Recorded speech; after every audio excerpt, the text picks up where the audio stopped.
ብዙውን ጊዜ እንደዚህ አይነት የአቀማመጥ አይነት በምንም ታምር በምጥ ሊወለድ አይሞከርም ማለት ነው። ተንበርክካ በእጇ ላይ ደረቷን አድርጋ ኒ ቼስት ፖዚሽን ይባላል። ሰላም የቻናሌ ቤተሰቦች እንዴት ናችሁ?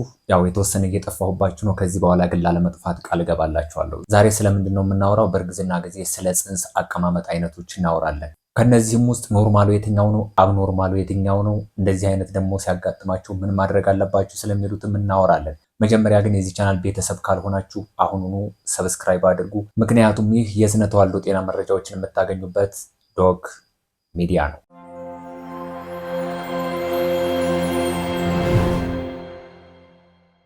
ስለ ጽንስ አቀማመጥና ስለ ጽንስ አመጣጥ ስናወራ ብዙውን ጊዜ የጽንስ አቀማመጥ ኖርማልም ሆኖ የጽንስ አመጣጥ ደግሞ አብኖርማል ሊሆን ይችላል። ፌታል ፕሬዘንቴሽኑ ኖርማል ሆኖ ፖዚሽኑ ደግሞ አብኖርማል ሊሆን ይችላል። ስለዚህ ዛሬ የምናወራው ስለ ፌታል ፕሬዘንቴሽን ወይም ደግሞ የአቀማመጥ አይነቶቹን ነው። እያንዳንዳቸውን አሳያችኋለሁ ማለት ነው። በእርግዝና ጊዜ 4 የአቀማመጥ አይነቶች አሉ። የመጀመሪያው ራሱ ወደታች ወደ ማህፀን በር ስትሬት ሲሆን ነው። እሱም ሴፋሊክ ፕሬዘንቴሽን እንለዋለን። እዚህ ጋር በስዕሉ ላይ እንደምትመለከቱት አይነት ማለት ነው። ይህ የአቀማመጥ አይነት ኖርማል እና የሚፈለግ የአቀማመጥ አይነት ሲሆን ብዙውን ጊዜ እንደዚህ አይነት የአቀማመጥ አይነት የሚኖራቸው ወይም 37 ሳምንት ከደረሱ በኋላ ወደ 95% አካባቢ ይደርሳሉ። ይህ አብዛኛውን ፐርሰንት የሚሸፍን ነው ማለት ነው። ስለዚህ እንደዚህ አይነት አቀማመጥ ካላችሁ እሰየው ኖርማል ነው ማለት ነው። ያ ማለት ግን በእርግዝና ጊዜ እንደዚህ አይነት ወይም እስከ ወሊድ ድረስ ይህ አይነት አቀማመጥ አላችሁ ማለት ምናልባት በኦፕሬሽን አትወልዱም ማለት ግን አይደለም። ምክንያቱም አቀማመጡም አመጣጡም ኖርማል ሆኖ ሌሎች ችግሮች ሊፈጠሩ ስለሚችሉ ያው እስከ መጨረሻው ድረስ አንዳንድ ጊዜ ኦብስታትሪክስ የምንለው ወይም ደግሞ ከጽንስና ማህፀን ጋር የተገናኙ ነገሮች ከወሊድ ጋር የተገናኙ ነገሮች አብዛኛውን ጊዜ የመጨረሻውን ደቂቃ እስከምናይ ድረስ ብዙ የማይጠበቁ ነገሮች ሊያጋጥሙ ስለሚችሉ ማለት ነው። ይህን ስላችሁ ግን ብዙ ጊዜ እንድትፈሩ ምናምን ሳይሆን ነፍሰ ጡር እናቶች አንዳንድ ጊዜ አዌርነሱ እንዲኖራችሁ ብቻ ነው ማለት ነው።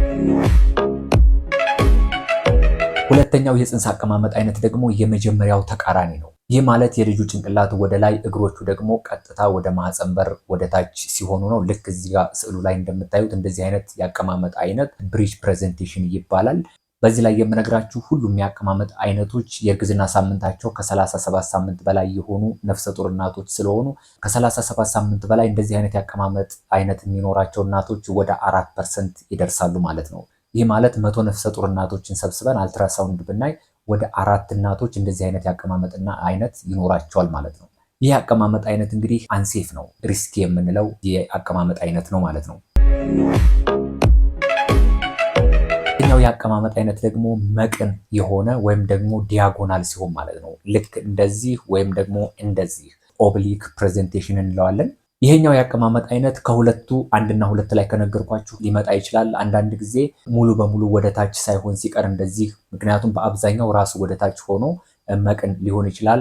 አንዳንድ ጊዜ ደግሞ ቂጡ ወደ ታች ሆኖ ነገር ግን ሙሉ በሙሉ ሳይሆን ብሪች አይነት ነገር ሆኖ መቅን ሊሆን ይችላል። ስለዚህ ከሁለቱም የአቀማመጥ አይነቶች ሊመጣ ይችላል። በአጠቃላይ ዲያጎናል የሆነ መቅን የሆነ ሙሉ በሙሉ ስትሬት ወደ ማህፀን በር ያልሆነ የአቀማመጥ አይነት ኦብሊክ ፕሬዘንቴሽን እንለዋለን ማለት ነው። ይህ እንግዲህ ከ37 ሳምንት በላይ የሆናቸው እናቶች በእንደዚህ አይነት የአቀማመጥ ሁኔታ የሚኖራቸው ወደ 1% አካባቢ ይሆናል ማለት ነው። ይህ ማለት ከ100 እናቶች ወደ አንዷ እንደማለት ነው። ይሄኛው የአቀማመጥ አይነት በጣም ሪስኪ የሚባል ወይም ቬሪ ሪስኪ የምንለው የአቀማመጥ አይነት ነው። ምክንያቱም ሁለተኛው ላይ ወይም ደግሞ ብሪጅ ፕሬዘንቴሽን ከምንለው የበለጠ ከፍተኛ የሆነ ሪስክ ውስጥ ሊያስገባ የሚችል ነው። ነገር ግን አንዳንድ ጊዜ በተለይ ብዙ የወለዱ እናቶች ከሆኑ ወሊድ ላይም የመስተካከል እድል ይኖረዋል። ለምሳሌ አብዛኛው ፓርት ወደታች ያለው ጭንቅላቱ ከሆነ ወሊድ ላይ በምጥ ጊዜ በራሱ ለመምጣት ሊሞክር ይችላል። ወይም ደግሞ አብዛኛው ፓርት ወደታች ያለው ቂጡ ከሆነ ወደ ቂጡ ተስተካክሎ ወይም ደግሞ በእግሩ ሊመጣ ይችላል። እንደዚያ ካልሆነ ግን በኦፕሬሽን እንዲወልዱ የሚያደርግ ሁኔታ ነው። በጣም ሪስኪ ነው። ብዙውን ጊዜ ለልጁም ለእናትየዋም እስከ ማህፀን መተርተር ድረስ ሊያደርስ የሚችል ችግር ነው ማለት ነው። አሁን ይህን የምነግራችሁ ለምንድን ነው? ዝም ብዬ ለማውራት ወይም ደግሞ ቪዲዮ እንዲታይ ሳይሆን ሄዳችሁ አልትራሳውንድ በምትታዩበት ሰዓት የልጅሽ አቀማመጥ እንዲህ ነው ስትባሉ እንደዚህ አይነት አቀማመጥ ምን አይነት ጥንቃቄ ይፈልጋል፣ ምንስ መደረግ አለበት የሚለውን ነገር አዌርነሱ እንዲኖራችሁ ነው።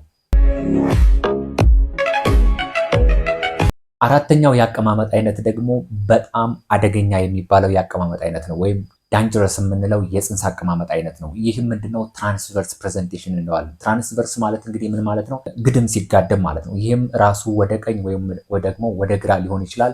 ነገር ግን ይህ አቀማመጥ ብዙውን ጊዜ በሁለት አይነት መልኩ ልናገኘው እንችላለን። የመጀመሪያው ጀርባ ወደ ላይ ሆኖ እግሮቹና እጆቹ ወደ ታች ወደ ማህፀን በር አምርተው ልናገኝ እንችላለን።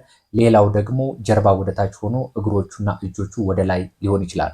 ብዙውን ጊዜ ጀርባ ወደ ላይ ሲሆንና እጆቹ እግሮቹ እንደዚሁም ደግሞ እትብቱ ሆዱ ወደ ታች ስለሆነ እትብቱ ወደ ታች ስለሚሆን በጣም አደገኛ የሚያሰኘውም አንዱ ይህ ነው።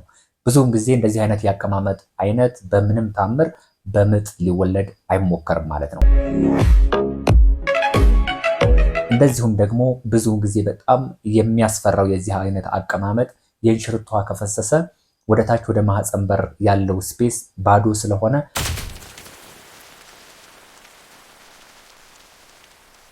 በእንሽርቷው ታጥቦ ወይም ደግሞ ተጠርጎ ይሄ እትብቱ ሊወጣ ይችላል ማለት ነው። እትብት ሲወጣ ደግሞ ፅንስ በማህፀን ውስጥ የመቆየት እድሉ ወደ 15 ደቂቃ ወይም እስከ 20 ደቂቃ ድረስ ነው። ስለዚህ ምን ያክል አስጊ እንደሆነ ከዚህ ላይ መረዳት ትችላላችሁ ማለት ነው።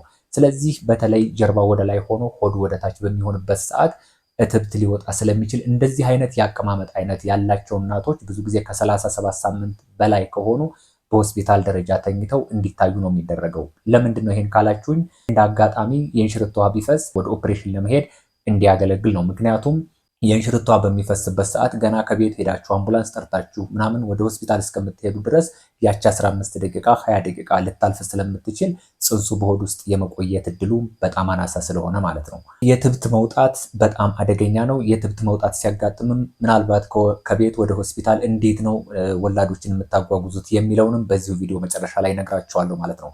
እንደዚህ አይነት አቀማመጥ ያላቸው እናቶች ከ37 ሳምንት በላይ ከሆኑ ከ1% በታች አካባቢ ነው።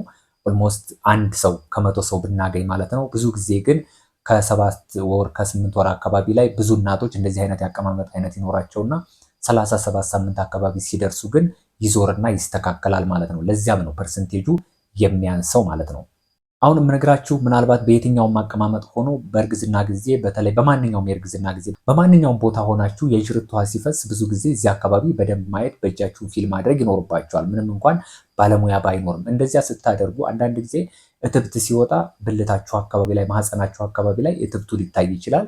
አንዳንድ ጊዜ ደግሞ ለመታጠብ ሞክራችሁ በጣታችሁም ፊል ስታደርጉ እትብቱን ልታገኙ ትችላላችሁ፣ ወይም ደግሞ ሰውም ሊያይላችሁ ይችላል። እንደዚህ አይነት አጋጣሚ ካጋጠማችሁ ወደ ሆስፒታል እስከምትሄዱ ድረስ እንዴት ነው ማድረግ ያለባችሁ? ብቻ ወደ ሆስፒታል ነው መሄድ ያለባችሁ።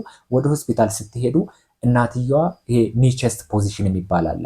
ተንበርክካ በእጇ ላይ ደረቷን አድርጋ ኒቸስት ፖዚሽን ይባላል።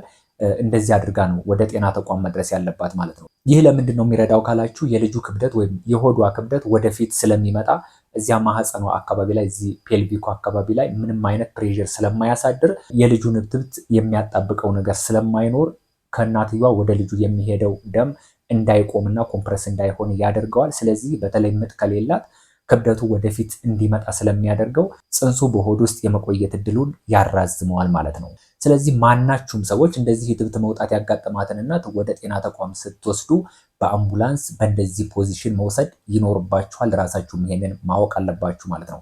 ስለዚህ በአጠቃላይ እነዚህ አራቱ የፅንስ አቀማመጥ አይነቶች እነዚህን ይመስላሉ። ነገር ግን ሶስቱ የአቀማመጥ አይነቶች ብሪጅ፣ ኦብሊክ እና ትራንስቨርስ የምንላቸው የአቀማመጥ አይነቶች ክትትል ይፈልጋሉ። በተለይ ትራንስቨርስ የምንለው አራተኛው ላይ የነገርኳችሁ የፅንስ አቀማመጥ አይነት ከቻላችሁ በሆስፒታል ደረጃ ተኝታችሁ ብትታከሙ በጣም አሪፍ ይሆናል ማለት ነው። ስለተከታተላችሁ አመሰግናለሁ። ጥያቄ ካላችሁ በኮሜንት ስራ አስቀምጡ። ይህ ቪዲዮ ለብዙዎች እንዲደርስ ላይክ ማድረጋችሁን እንዳትረሱ። በስነ ተዋልዶ ጤና መረጃዎች ሁል ጊዜ እንገናኛለን። ቻው